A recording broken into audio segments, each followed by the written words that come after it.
चढ़ावा चोरी विवाद में एक और पर्दाफाश हुआ है।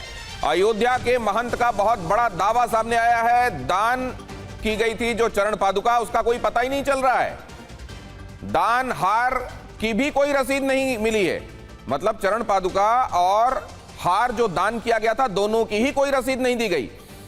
महंत का दावा यह भी है कि टिन्नू से जब कहा गया कि रसीद दो, तो उन्होंने कहा कि वो आभूषण जो हैं वो बेंगलुरु भेज दिए गए हैं गलाने के लिए।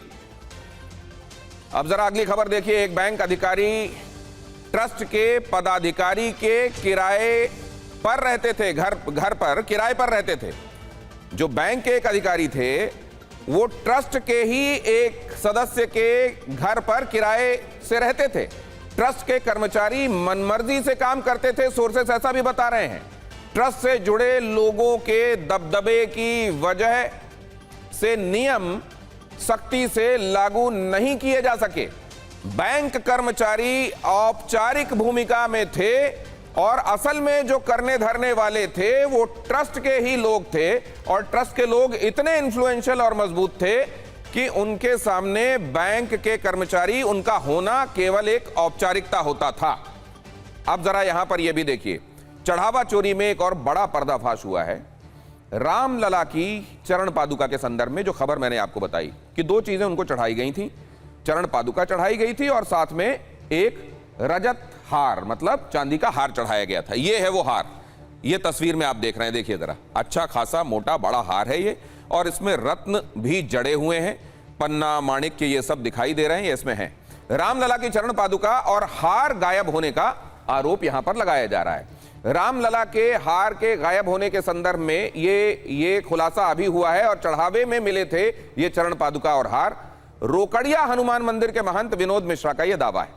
विनोद मिश्रा के शिष्य ने चढ़ावे में चांदी की चरण पादुका और हार दिया। आभूषण मंदिर के पुजारी को दिए गए थे, जिसकी एवज में कोई रसीद नहीं मिली, और रसीद मांगने पर कई महीनों तक टालमटोल की गई। विनोद मिश्रा ने टिन्नू यादव से कई महीनों तक इसकी रसीद मांगी, लेकिन वो टालता रहा।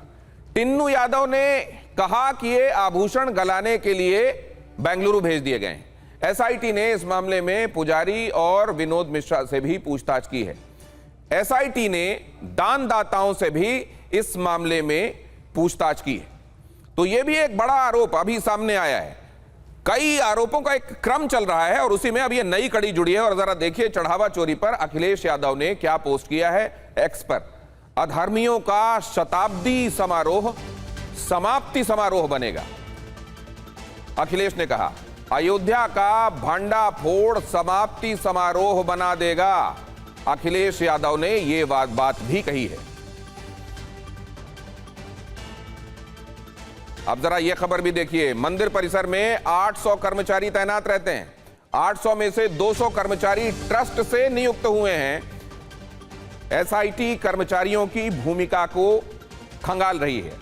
लंबे समय से तैनात वहां जो सुरक्षा कर्मी हैं वो भी राडार में हैं। 17 साल से एक कर्मचारी सुरक्षा में तैनात है, 17 साल से। तो लंबे समय से जो तैनातियां वहां पर हैं, क्या वो किसी विशेष प्रयोजन से तैनाती वहां बनाकर रखी गई थी? यह केवल एक इत्तेफाक है?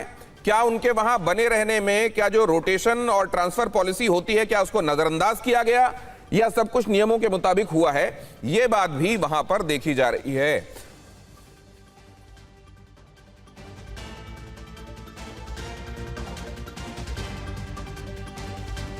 अब जरा देखिए चढ़ावा चोरी मामले में क्या एक्शन संभव है।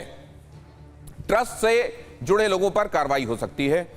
कुछ पदाधिकारी खुद ही पद छोड़ सकते हैं, यह भी संभावना दिखाई दे रही है। प्रभावशाली लोगों को भी नहीं छोड़े जाने का संदेश बहुत स्पष्ट है। प्रबंधन, वित्तीय निगरानी, इसमें बड़े बदलाव संभव हैं। सुरक्षा व्यवस्था में भी बड़े बदलाव की तैयारी है। टिन्नू यादव के खिलाफ एफआईआर दर्ज हो सकती है और टिन्नू यादव गिरफ्तार भी किए जा सकते हैं। कुछ और कर्मचारियों पर भी कार्रवाई संभव है। गड़बड़ी कुछ कर्मचारियों के वश की बात नहीं है, इसमें बहुत सारे लोगों की मिलीभगत रही होगी, ऐसा समझा जा रहा है। सवालों के घेरे में निगरानी और जवाबदेही की व्यवस्था है, सोर्सेस ये भी बता रहे हैं।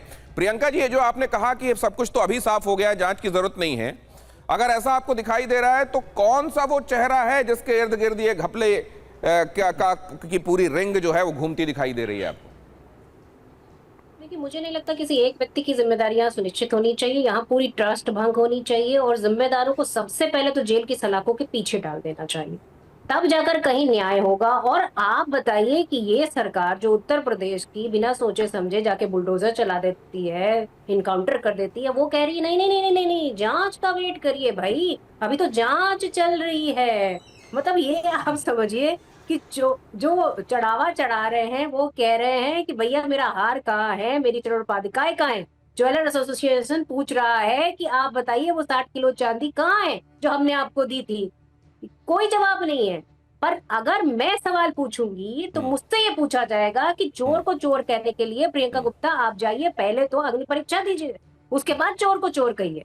मतलब आप समझ रहे हैं कि क्या आइए चल रहा मलूक है जी उत्तर से इसका प्रदेश। जवाब लेता हूं। मलूक नगर जी, ये ऐसा क्यों है? बेहद ये सेंसिटिव मामला है दो और बातें बड़ी नहीं, नहीं, महत्वपूर्ण सुनिए मेरी बात। पद में रहते ऐसा नहीं हुए है कि मनोज जांच क्यों हो नागर जी रही? दुखी नहीं है।